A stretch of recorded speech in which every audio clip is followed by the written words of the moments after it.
Hi everyone, Aaron here for Zollotech, and this is the Apple Watch Ultra 3. I thought we'd unbox it, see what's new, and also how it compares to the Apple Watch Ultra 2. Now it's $799 this year, the same price as last year in the United States, and goes up to $899 depending on the band that you choose. We have natural titanium or black titanium that we have here, so let's go ahead and flip it over. You'll see it says Apple Watch Ultra 3, 49 millimeters natural titanium. So let's go ahead and open it up. So we'll just pull these back like this. Go ahead and open it like that. And inside here, we have a nice quick start guide. They still include it in some of their devices. So you can see here, it's sort of going over the charger and everything else.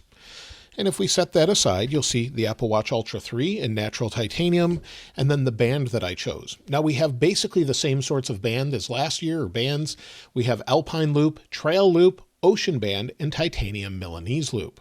So those are the options. The Milanese Loop is a little bit more expensive, but again, let's flip this over. We'll pull off the pull tabs here. Do the same down here. There we go. And we'll open it up. Now we do have some differences. The case itself should not look any different at all, so we'll take a closer look at that in a moment. And then inside, you'll see it says designed by Apple in California, and we still get a little Apple Watch charger in here. So if we pull this out of here, you'll see that it's an aluminum Apple Watch charger with USB-C and a braided cable. So that's what's included in the box. Again, let's set this aside and take a look at the band. So here is the band. This is the Trail Loop, and let's see if we can open it up here. Here's the pull tab. And this is the new blue Trail Loop.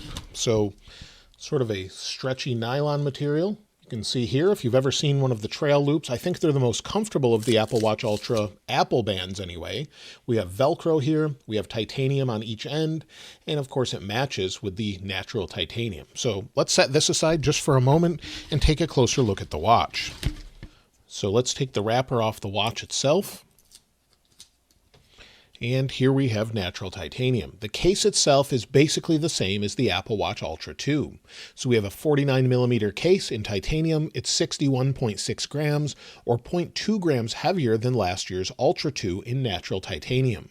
The black titanium is 61.8 grams for Ultra 2 and Ultra 3, so slight differences there. It's sapphire but flat this time, just like all of the Ultra 2 or Ultra 1 watches, and the display is also a little bit larger. However, it's hard to see without it turned on. So let's go ahead and turn it on here, and we'll take a closer look at it in a moment. But the display is 422 by 514, which is slightly larger. It's also 1,245 square millimeters display area. That's how Apple measures it. Ultra 2 is 1,185 square millimeters. So it's an ultra wide angle LTPO3 at 3,000 nits. So the one advantage here, even though it's slightly larger, is it should have better viewing angles. Again, we'll check that in just a moment. So it's booting up, and if I take off the Apple Watch Ultra 2, we'll remove the band so we can compare them side by side. So side by side, you can see they're pretty much identical in every way. So all of your old bands will fit into the new one as well if you pick up the Apple Watch Ultra 3. And on the bottom as well, they're basically the same. So same sensors and everything, the layout's identical, no real change there, but the overall weight gain is probably due to the chipset. We have the S10 chip with a 64-bit dual-core processor, 64 gigs of storage, no change there. We have a second-gen ultra-wideband chip, satellite connectivity this year, Wi-Fi 4, 2.4, and 5 gigahertz, and 802.11n. We have Bluetooth 5.3, and also this year, 5G capability. So that's one thing that's new. Now let's go ahead and go back. Let's place this band on here. So this is the new band, so we can take a look at it. I haven't seen it. And sometimes I use a metal band with it as well, but very comfortable overall. Opens up like this. Then you slide it on your wrist. And again, it's just Velcro and fairly comfortable like that. Let's go ahead and get it set up and see what it's like as far as the display. Now let's go ahead and get the Apple Watch set up. It says it immediately here, use your iPhone to set up this Apple Watch. We'll tap continue.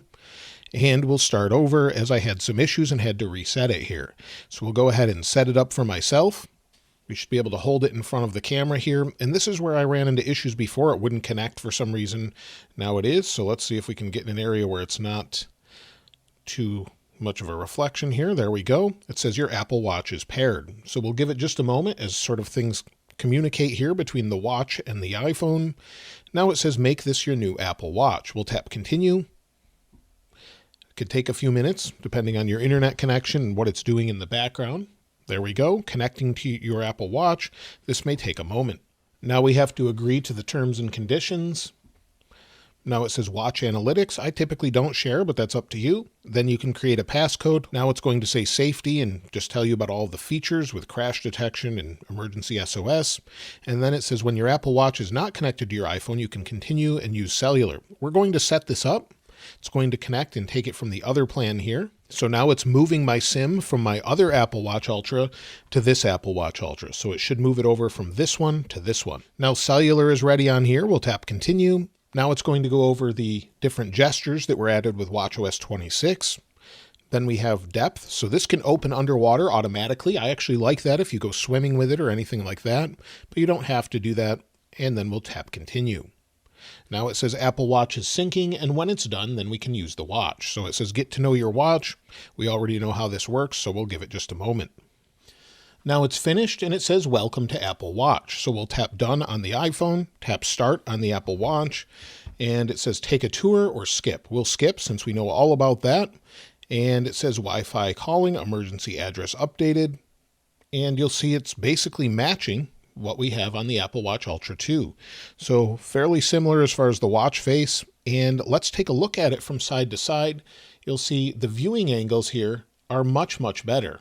So again, let's turn it back on, go back home, and you can see the viewing angle difference. So it still stays nice and bright, even off axis. Again, if we turn it back on, you can see that here. That's one of the big advantages of the Apple Watch Ultra 3. Of course, we have that 5G capability as well as satellite connectivity. So other than that, the battery is 42 hours, up from 36, and it charges up to 80% in 45 minutes, where it used to take an hour.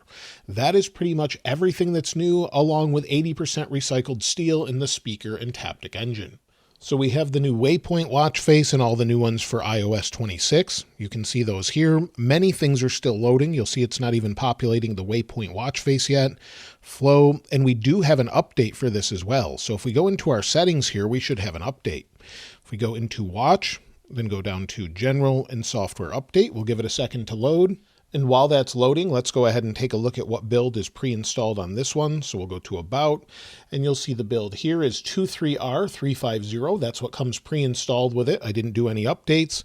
And you can see the version that was here as well, 26. There should be a new version update, but again, we'll let everything process and then come back and check it in a moment. So there was an update, watchOS 26.0.1, again only for the Apple Watch Ultra 3, and the update enables messages and Find My via satellite in Mexico for Apple Watch Ultra 3 users. Now it took a really long time to install, about an hour or so for some reason. Also, we have all of our apps installed. So you'll see this is my main default watch face that I typically use. Let me go ahead and clean the display here. There we go. So this is what I typically use for the watch face, but let's take a look at a few of the others here. And you'll see that we have Waypoint, of course, with the other new ones. If we go in and add one, it will load for just a moment here. Again, it must be processing in the background as initially it's a little bit slow. So you'll see new watch faces. We have Waypoint, then we have Flow, again, hasn't filled in yet, Exactograph Photos, and then Pride Harmony. So all of these are available. Of course, that's part of watchOS 26, and I covered that in a separate video. Now, unlike what we have with the new iPhones, we don't have a PWM setting, it looks like. So if we go down to settings here, we'll go in here, and if we go back to display, you'll see under display and brightness, we have our brightness options here. Let me turn it down a little bit just for the video. And then, of course, bold text and things like that. But if we go down to text size, scroll down, you'll see always on, but nothing else. So we have wake duration, and it's already set to 70 seconds. So nothing there as far as PWM, but you don't look at your watch enough for that really to bother you. Now also, the watch face I'm using, we'll take a look at that. Now, many people ask me about the watch face I use, so we'll go ahead and take a look at that. We'll take a look at the speaker in a moment, but the watch face that I typically use is called modular. If we go to edit, you'll see the complications here. We have the date, then of course the time, then music, compass, weather, or the temperature, as well as messages. And then in the middle is an app called Lumi. It's actually a paid app that I've been using for years, and this shows countdown to golden hour. You can change it to sunrise and then change it to a couple other things as well. So if you want to use that, you can. I just think it looks really good, and that's what I've been using. But I've also been using the Waypoint update as well, so the newest watch face. Now, when it comes to the speaker, let's see if we can take a listen to it compared to the Apple Watch Ultra 2. So first, let's start with the Apple Watch Ultra 2, and then we'll look at the Apple Watch Ultra 3. So we'll go into music here.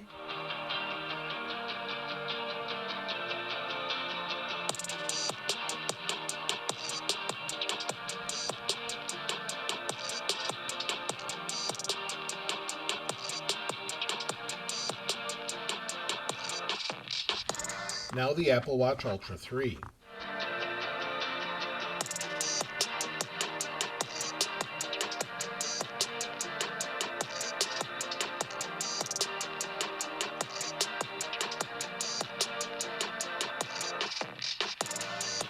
So the speakers are pretty much identical in every way. We get about 78 to maybe 82 decibels, depending on when you're listening to the song and what volume. Overall, they sound the same. I can't imagine there's much difference there. So pretty much what I would expect. As I mentioned before, the display size on the Apple Watch Ultra 3 is slightly larger, and that looks like it's due to the bezels. So you can see side by side with the new Flow watch face that the bezels appear to be thinner. So that's definitely nice. So you need a full screen face, of course, to tell that. So I switched it over to this one, but also the off-axis viewing, like I mentioned before, is better as well. So definitely seems to be a nice improvement. Of course, you'll need a full screen watch face to take advantage of that. So that's pretty much everything with the Apple Watch Ultra 3. We've got 5G satellite connectivity, a nicer display with better viewing angles, and a larger battery, or at least better battery life, maybe due to the chipset. So definitely a nice upgrade. I don't know that it's worth running out and swapping out from your Apple Watch Ultra 2, as the design is pretty much the same. It's just those viewing angles, and again, the better battery life. But let me know what you think of it in the comments below. If you're sticking with Apple Watch Ultra 1, 2, or maybe you're sticking with another watch, or you don't use one at all. I'd love to hear from you as well. If you haven't subscribed already, though, please subscribe. And if you enjoyed the video, please give it a like. As always, thanks for watching. This is Aaron. I'll see you next time.